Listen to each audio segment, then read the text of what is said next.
Hi everyone, welcome back to my channel and to another what I eat in a day. In this video I'm going to share with you what I ate one day this week. For breakfast I made some of my oat and rice pudding. I make this slightly different each time, so here I just poured a cup of plant milk into a small saucepan. I use Oatly Barista for everything in my life. It's the best vegan milk. I brought that to a gentle boil, then added in 1/3 of a cup of pudding rice, gave it a quick stir and then left it to cook covered for 15 minutes. After the 15 minutes I added in 1/3 of a cup of oats and a little more milk just if I need to, as well as a teaspoon of coconut sugar and a pinch of salt. I then just stirred that through and left the oats to cook before turning it off the heat. For the topping I peeled an apple, then chopped it up into cubes just roughly. I placed the apple in a frying pan with a little coconut oil and then just pan fried those off until they softened but also started to caramelize a little bit. I then added in a small handful of pecans and just toasted them off before adding in 1/2 teaspoon of allspice. I then just coated everything well in the allspice and continued to fry it off before then adding in a tablespoon of maple syrup. I then just turned everything through the maple syrup so it was all well coated. Next I added in a couple of tablespoons of almond soy yogurt to the oat and rice pudding.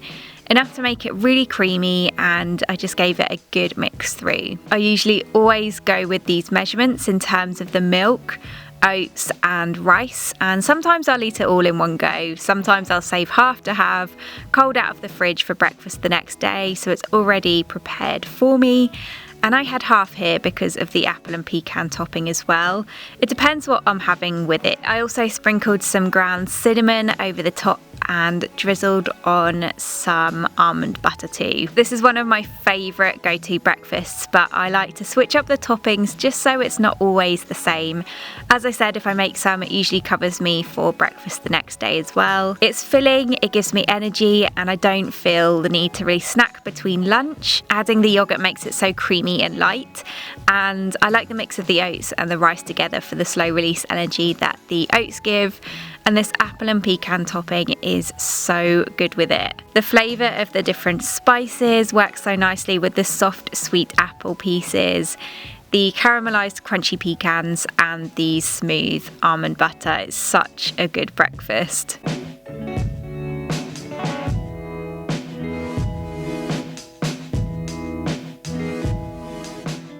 For lunch I made some harissa mushrooms on toast. I had some baby butter mushrooms and some closed cut mushrooms, so I just roughly sliced some of the larger mushrooms. I then drizzled some oil in a frying pan, added in the mushrooms and fried them off until they were slightly golden in colour, a little bit crispy and looked a little something like this. I then took some harissa paste. I used 2 teaspoons, but this is spicy, so add it to taste.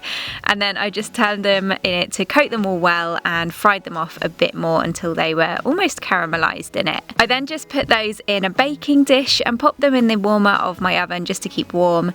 Meanwhile, I sliced a mango in half. This really needed using up and I thought it would actually go quite nicely with it. I sliced it into 4 fingers and then just use a glass to remove them from the skin. This is the best trick. It makes it so quick and easy. I then just placed those in the same pan I did the mushrooms in and just kind of caramelized those in what was left in the bottom of the pan. I also then added in a handful of spinach and left it to wilt. I took the mango out once it was done, then squeezed the juice of half a lemon over the spinach and added in some chili flakes. I put a piece of rye bread in the toaster to toast.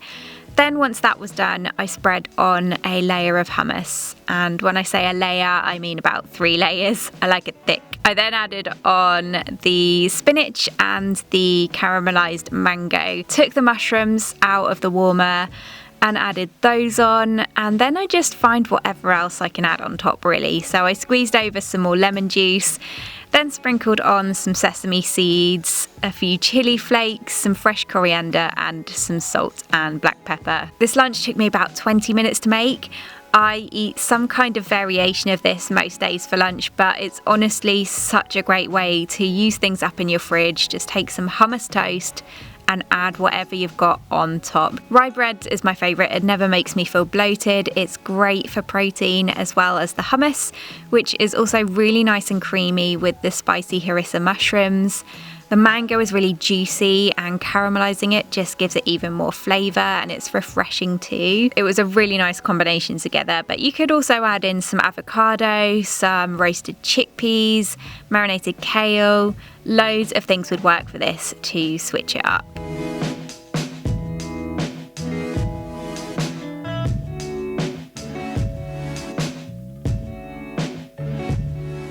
Later in the afternoon, whilst I was still working at the table, I had a cup of tea and a snack from my snack bin. Livia's snacks are some of my favourite vegan treats. I've mentioned them so many times before. I had a packet of these dunks. This was the maple peanut drizzle flavour.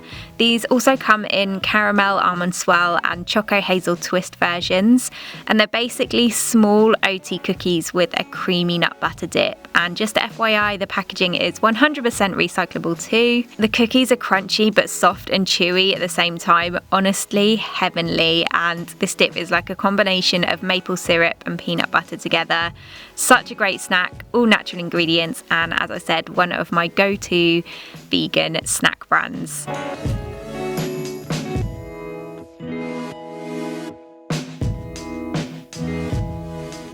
Then for dinner later on, I made a tofu and vegetable Penang curry. First cut up the rest of the mushrooms, which I had left over from lunch.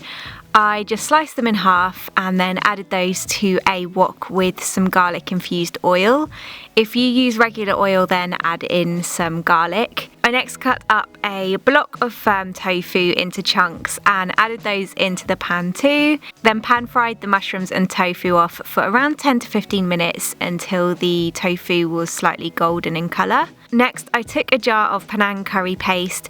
Make sure this is vegan friendly. Sometimes curry paste can contain fish or fish sauce. I usually like making my own curry paste, but the ingredients on this one were pretty clean. Some can also contain lots of sugar and just unnecessary additives. So I added around 5 teaspoons of this to the pan, which seems like a lot, but this isn't very spicy, it's more flavourful. I stirred it in to coat the mushrooms and tofu in it well, then continued to fry it all off for around another 5 to 10 minutes to really release all of the flavours from the paste. I next roughly sliced a white onion, added that to the pan, then cut up a red pepper just into chunks. You could use a yellow or green pepper instead. And then I added the pepper to the pan too. I just tossed everything together again to get the onion and the peppers well coated. Then I took some of the Coconut Merchant coconut milk powder. This you can make as light or creamy as you like by mixing it with water, and the results are pretty much the same as canned coconut milk or coconut cream if you use less water. It's amazing and I find it so much creamier. I measured out around 1/4 cup of the coconut milk powder and added it to the wok, poured in 250 millilitres of warm water and then seasoned it with some salt and black pepper. I then gave that a good stir and just left it to gently simmer. I filled a separate pan with some boiling water, added in some salt, and then I took some of the Mr. Organic chickpea rice. This is made from chickpea flour, so it's really high in protein and is a great alternative if you eat a lot of rice like we do. I added in a cup of that for 2 portions, stirred it and then left it to boil for around 9 minutes until it was al dente. Meanwhile, I broke up a small head of broccoli into florets and added those into the curry. I like to keep these crunchy and you don't want to overcook them, so I add them in at the last minute. Once the rice was cooked, I just drained that off in a colander. Then at the very last minute, I added some chopped fresh coriander to the curry, including the stalks, as well as a tablespoon of tamari and also the juice of half a fresh lime. I then just gave that one last final stir through.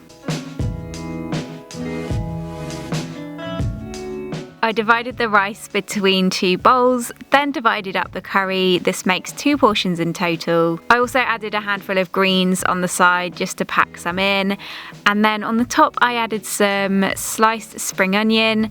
I cut the other half of the lime into wedges just to use that up as well. Then I added on some more fresh coriander. I'm not sure if I've ever had a Penang curry before, but I found this paste recently and thought I'd give it a try. I went home and threw this curry together from what I had in the fridge at the time, and it turned out to be one of the best curries I've ever made. So I've been making it regularly ever since. Obviously the shop bought paste does all of the work, but it just makes it a quicker and easier dinner to prepare rather than making the paste from scratch. And again, this whole dinner really didn't take long to put together. You can throw whatever veg in you like, some baby corn, some pak choy, mange too, some carrots. They'd all work really great in this too, and it all went so nicely with the Mr. Organic chickpea rice, which has a bit more of a bite to it than regular rice, and as I said, is a great tasty alternative.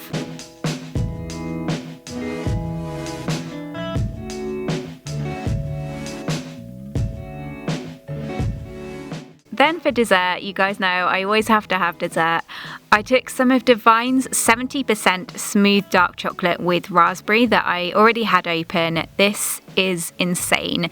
The bitterness of the dark chocolate with the freeze-dried sharp raspberries is so delicious. I'd cut the other half of the mango left over from lunch into fingers, and then I just gently melted a few squares of the chocolate, stirred in a little oat milk just to make it runny, and then I drizzled that over the fingers of mango. As I always say, I often just have fruit and some melted chocolate for dessert. It's so easy and tasty, and again, the raspberry chocolate with the mango was so nice paired together.